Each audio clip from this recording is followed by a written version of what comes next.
Welcome to T5 news. This is Rameshri. ఈ రోజు వార్తల్లోని విశేషాలు.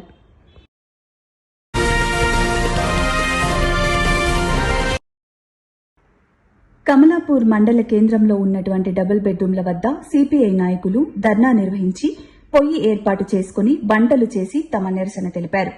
అర్హులైన నిరుపేదలకు డబుల్ బెడ్రూమ్లు వెంటనే అందించాలని డిమాండ్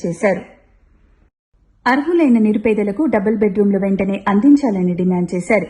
నిరుపేదల పట్ల ప్రభుత్వ మొండి వైఖరి నశించాలని నినదించారు. ఈ సందర్భంగా సిపిఐ జిల్లా ప్రధాన కార్యదర్శి కర్రె భిక్షపతి మీడియాతో మాట్లాడారు. గత ప్రభుత్వ హయాంలో నిర్మించిన సుమారు 250 డబుల్ బెడ్రూమ్లను అర్హులైన వారికి ప్రభుత్వం గుర్తించి వారికి అందజేయాలని డిమాండ్ చేశారు.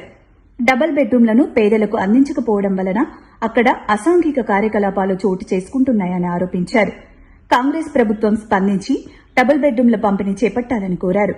లేని ఎడల బాధితులతో కలిసి డబుల్ బెడ్రూమ్లను ఆక్రమించుకుని నివాసం ఉంటామని ప్రభుత్వాన్ని హెచ్చరించారు. సమాచారం అందుకున్న సీఐ హరికృష్ణ సంఘటన స్థలానికి చేరుకుని వారికి నచ్చజెప్పే ప్రయత్నం చేశారు. స్థానిక తహసీల్దార్ సురేష్ హామీ మేరకు ధర్నా విరమించారు సిపిఐ నాయకులు. ఈ కార్యక్రమంలో సిపిఐ నాయకులు జక్కురాజు, బాలరాజు తదితరులు పాల్గొన్నారు.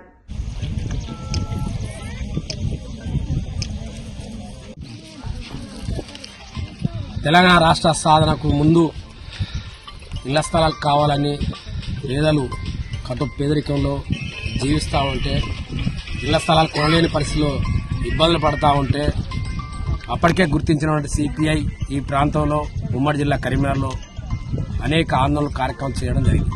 అప్పుడున్నటువంటి ఎమ్మెల్యే ఈటల రాజేందర్ గారు రావడం, రాష్ట్ర ప్రభుత్వం ఈ మధ్యలోనే పేదవారికి ఇళ్ల స్థలాలు లేని వరకు ఇందిరమ్మ ఇళ్లు, పక్కా ఇళ్లు నిర్మిస్తామని చెప్పి మొదటి విడతలో గ్రామాలను గుర్తించి పేదవాన్ని గుర్తించి ముగ్గులు వేస్తా ఉన్నారు.